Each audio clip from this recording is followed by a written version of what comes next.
Hello, my name is Hilliard Goldfarb. Welcome to this wonderful, remarkable exhibition on the work of Yousuf Karsh, which is made possible through the extraordinary generosity of Estrellita Karsh, his widow, and the Karsh estate. We are featuring no less than 112 photographs, 111 of them given by Estrellita Karsh and the estate, and the 112th, which Yousuf Karsh personally gave to the museum back in 1992. This exhibition respects Karsh as the greatest portrait photographer of the 20th century, which the subject matter reveals in terms of the esteem in which he was held around the world, but also Karsh the artist. So therefore, the exhibition is organized chronologically so we can see his development as an individual, stylistically, as I say, but also the world as it changed and altered from the 1930s through 1990. This life of Yousuf Karsh is intimately tied to the history of Canada. He was born in 1908 in the Ottoman Empire of Armenian extraction, and having survived the genocide, in 1922 the family was allowed to flee with only the clothes on their back. Arriving in Aleppo, Syria, they saved up their money and sent the young Yousuf by ship to Halifax, where his uncle Nagash was awaiting him, who lived in Sherbrooke, Quebec. He disembarked on New Year's Day, 1924, in the midst of a snowstorm, the first snow he had ever seen in his life, and was taken back to Quebec, where his uncle was a photographer. As a gift to him, he gave the young Yousuf a Brownie camera. And he took some photographs, and one was taken by a schoolmate, sent to a competition, and he was awarded the $50 prize, which he sent the proceeds to his family still in Syria. But his uncle now recognized his talents.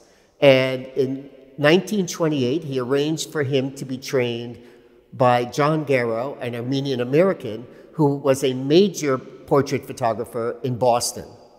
And it was from John Garrow, with whom he worked between 28 and 1930, that he really learned the techniques, lighting, work in the darkroom, and also, as he profoundly was appreciative in later years, gained an interest in going to the Museum of Fine Arts, in opera and symphony, in meeting politicians and figures in arts and letters that impacted the rest of his life.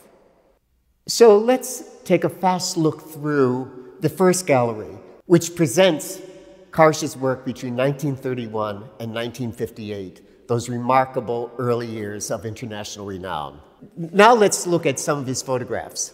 In 1931, he does a photograph of John Garrow himself, and he returns to Canada, moving to Ottawa, where he could have a more interesting, he felt, international clientele. And he photographs, for example, Ruth Draper, but you could still see the influence of photography of a generation earlier in the soft focus and gentle idealization of the figure type. He experiments in the early 30s, and you have here examples of the influence of expressionism, of surrealism, as you can see in this image of Elixir. And he joins the theater company, the Ottawa Little Theatre, where he meets the son of the Governor General, Lord Bessborough. He also meets his future wife, Solange. And through Bessborough's parents, he gets to take an official photograph, which gets wide distribution. And ultimately, through the Governor Generals, he meets Mackenzie King. And we have an image of Mackenzie King here. And Mackenzie King develops an enduring friendship with Yousuf Karsh, and thanks to King, he gets to photograph Franklin Roosevelt and other figures. But the big moment that totally changed his career was in 1941, in the midst of World War II when Winston Churchill visited Ottawa. Now, what I haven't explained to you is that you're getting a behind-the-scenes view of this exhibition before we've even completed all the details of lighting or put up the text labels. The text labels in this exhibition are particularly important, almost uniquely so, because what I have done is given you only the citations from Karsh himself, remembering his sittings and the sitters. So it's as if you can hear him speak in your ear as you're looking at the image. It's like speak memory addressed to Karsh, and he tells you about that moment when he did the photograph and his reaction to the person he was photographing. In 1941, Winston Churchill, as I say, comes to Ottawa, and Mackenzie King arranges with Karsh to set up in the speaker's office to photograph Winston Churchill. The problem was he hadn't informed Winston Churchill he was going to do that. So Winston Churchill comes into the speaker's room and he finds Karsh set up to do a photograph. He was really upset, but ultimately agreed, puffing away on his cigar. Karsh finished setting up, asked him if he'd remove his cigar, and he said no. And he then acted as though he's doing a final focus, raced up to Churchill, pulled the cigar out of his mouth, and took the photograph. The photograph became an iconic image of the Prime Minister during the travail of World War II, and I might add, Churchill really liked it and changed his mind completely about him, and he photographed him again later in his career. So this image went round the world and completely altered his life. As we will see by the mid and later 40s, he's already photographing everyone from going to London to photograph King George to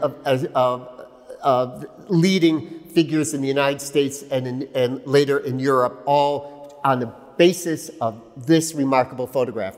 Every photograph in this exhibition is original and vintage, while the negatives were left to the Canadian National Archives. When he closed his studio in Ottawa in 1993, no positive prints can be made from those negatives. So therefore, you are looking at the works that Karsh himself not only photographed, but oversaw the development of. Let's take a look at some other photographs in this first room that celebrates his production between 1931 and 1958. Eleanor Roosevelt was, of course, an extraordinary American, a political activist, the wife of Franklin D. Roosevelt, the author of the Charter of Human Rights for the United Nations. She had a remarkable influence on the world of her time. There's a story that Karsh tells about Eleanor Roosevelt that I would like to share with you that you'll be able to read in the exhibition. He writes, "We had a letter from Vietnam from an American soldier asking if he could buy a photograph of Eleanor Roosevelt. We sent one with our compliments, and I asked why a young soldier should be so interested. He replied that he was not young, but a veteran, and how wonderful Eleanor Roosevelt was in paying him a visit in the hospital in the South Pacific during the war, World War II. He wrote, as she entered, we thought her to be the homeliest woman we had ever seen. But by her sympathy, her consolation, and her assurance that she herself would telephone our mothers, our fathers, our sweethearts, when she took her leave, we thought her to be among the most beautiful women ever." The range of subjects addressed by Yousuf Karsh is remarkable. They include civil rights figures, politicians, as I've noted before, scientists, movie actors and actresses, the figures from all ranges of professions, including, as he was very proud of, presenting Canadians in their everyday work. And we'll see this throughout the exhibition. But I want to start with two remarkable American civil rights figures now. Paul Robeson, photographed at the beginning of the 1940s, great actor, athlete, and profoundly renowned bass singer, but also a very active civil rights leader. And the remarkable Marion Anderson.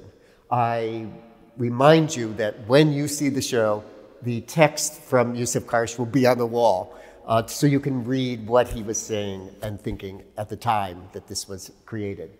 Marion Anderson was a great contralto singer.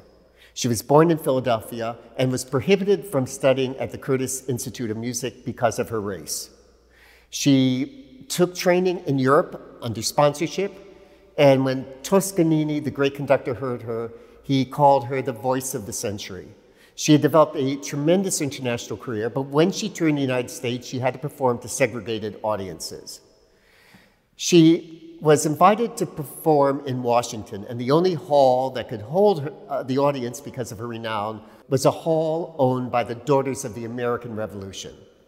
They refused to desegregate the theater. So Eleanor Roosevelt intervened. And thanks to her and Franklin Roosevelt, she was allowed to perform on the steps of the Lincoln Memorial. 75,000 people attended, and it was broadcast live in the summer of 1939. This was an amazing moment in civil rights in the United States. As you move through the 1940s, you of course have Dwight David Eisenhower right after the war, still in uniform, but we also have images of stars, because in 1946, Life magazine invited Karsh to do photographs of leading Hollywood movie stars for their magazine.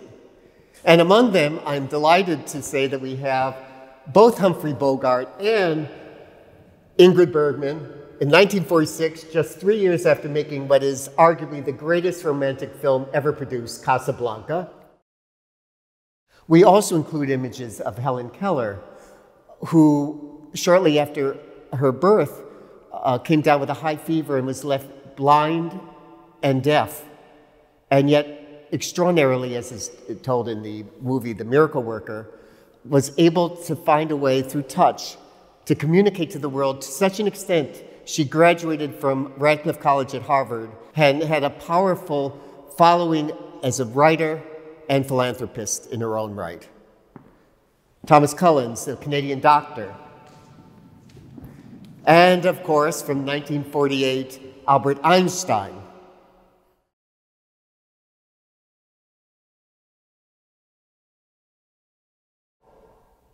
The Canadian projects I mentioned. I should note that thanks to a new legislation, in January 1947, Karsh became one of the first 10 naturalized Canadians in the country, because before that, you had to be naturalized as a Briton.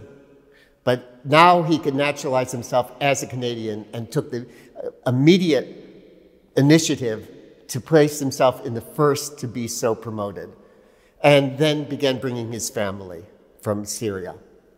And in 1950s, he started working on projects from Atlas Steel, from Ford Canada, and as we'll see in the next room, for Maclean's magazine, featuring Canadians at work. And here you have an image from Atlas Steel, an image from the Ford plant in Ontario, and now we're going to move into the 1950s.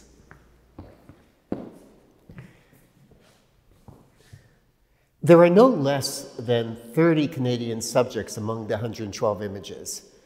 And Karsh did, as I pointed out a moment ago, several series of Canadians of which he was enormously proud. In this room, covering the period from 1952 to 1958, we have the images he did for Maclean's magazine. And they range from a fisherman in his traditional activities, mending a net in the Maritimes, to Alberta and the Calgary Stampede, to the broad plains and fields. He was always passionate in his love for music, and there are many musicians and composers included in this exhibition. It was a great joy for me that we could combine in the donation and exhibition images of Pablo Casals and Glenn Gould, done in the 1950s. The Casals image is particularly touching to me because it shows this great cellist who discovered the Bach cello suites and first performed them publicly and first recorded them, lost in his world of music in a Romanist chapel in France. And even without seeing Casals' face, through the genius of Karsh's understanding of gradation of tone and lighting in his black and white photographs, we can sense the very private world that the artist has entered into. Similarly, he chooses to photograph Gould as he is in the midst of playing himself. And this brings me to one of the most extraordinary images I found in the exhibition, which is on the cover of the catalog for the exhibition, of his encounter with Albert Schweitzer in 1954. Yousuf Karsh wrote the following: "When there is a respite of a few minutes waiting or to change films, etc., he went back to his writing, and he did all his writing by hand and with full concentration, as if there were nothing else around him. And when he was called to come, he came with equal attention devoted to the photographs. And towards the end of the 2 days, he wanted to play the organ for us at the church right opposite his home. I thought that was typical of the very man himself, who could have been a great musician, a great organist, fine writer, good man of medicine, and with all this, he left to help the lepers in the Congo, in French Equatorial Africa, significant of the largesse of the nature of this man. Which," I asked that humanitarian and Nobel Peace Prize winner, "is the greatest of the 10 commandments?" "Christ gave only one commandment," replied Schweitzer, "and that was love."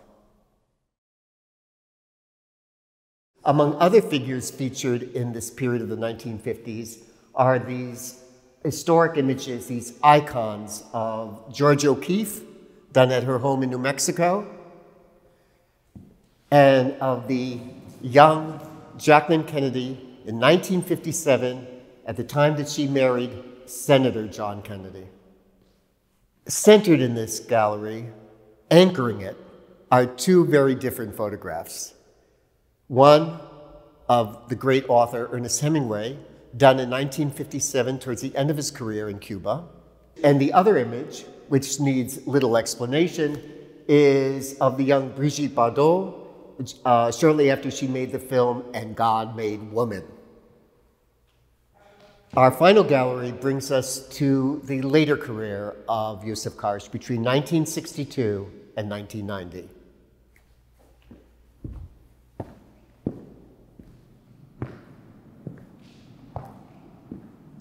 In 1960, Yousuf Karsh's wife Solange died. And in 1961, he traveled to Chicago to photograph a doctor there.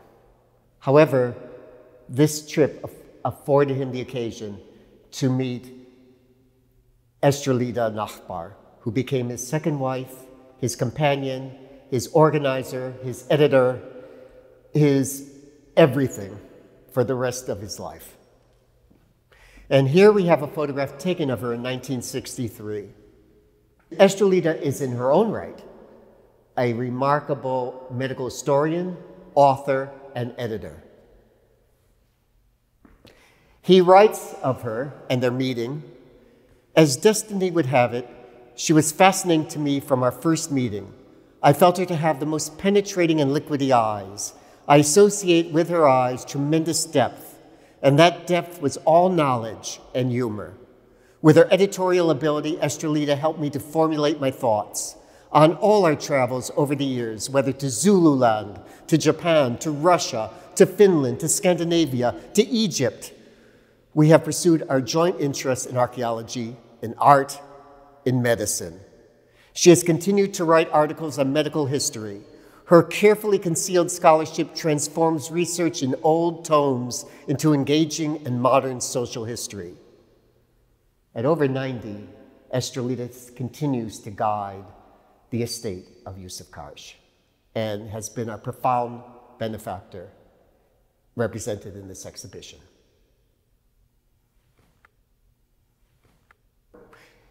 In perusing the images of Yousuf Karsh from the 1960s to 1990, we encounter yet another extraordinary range of personalities and careers. From Mies van der Rohe to Nikita Khrushchev, who in 1963, Karsh saw approaching him from a distance, and being a rather diminutive figure, he had the idea, even though it was April at this point, to have him enrobed in the largest fur coat possible. And this was done. Nikita Khrushchev agreed to it, found it humorous. And Nina, his wife, also laughed, remembering that the coat had been made in preparation for Prime Minister Macmillan, who had visited Russia and wanted to go tobogganing, so that if he slipped off the toboggan, he wouldn't be injured. So we have this remarkable image of Khrushchev in fur. The same year, he did these photographs in South Africa.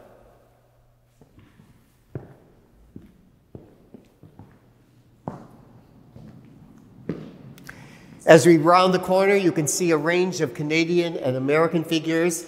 These include Edward Steichen, Harold Town, the great Inuit artist Kanojwak, the inimitable Andy Warhol. And in 1970, at the peak of his talents as a pugilist, of course, Muhammad Ali. And it's given Karsh's sensibility remarkable in its firm aggressiveness to capture the personality as he saw it at that time of Muhammad Ali. Most of Karsh's photography seeks to express the inner life and the spirituality of individuals. And he also gives us this wonderful photograph of the actual fists of Muhammad Ali.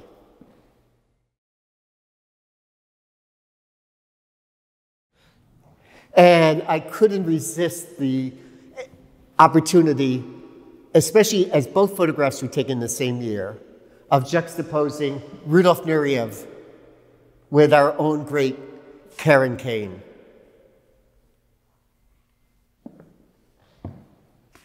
Isaac Bashevis Singer, Robertson Davies, Benazir Bhutto, who was Prime Minister of Pakistan in her era. I want to close on two figures who altered the history of the 20th century in very distinctive ways. Of course, you'll recognize that this is Mother Teresa. Facing her, we have this image of Nelson Mandela and a wonderful story about how the picture was taken. Mandela in 1990 had only recently been freed from prison and was touring various capitals in the world to solicit support and help for a new South Africa. And he arrived in Ottawa after a long flight, not used to the public attention and press attention he was getting, and quite exhausted. Karsh recognized that, so he thought that the best thing he could do is tell him an amusing story that he could appreciate. And he writes, "We began, but he still seemed a bit overwhelmed, so we paused, and I told him about the time I photographed Pope John the 23rd. I asked the pontiff, how many people work in the Vatican? The Pope smiled and replied, about half. Mandela looked a little blank, and suddenly he got the joke, slapped the table, and roared with laughter, getting not only the humor, but also the relevance to his own situation. And everything about the sitting changed." This has been a short overview of this exhibition. Please come. Discover the artistry of Yousuf Karsh. Discover the essence of his subjects. And read his own relationship to them and to the sittings. I think you will find it an unforgettable experience that will endure with you for many years to come.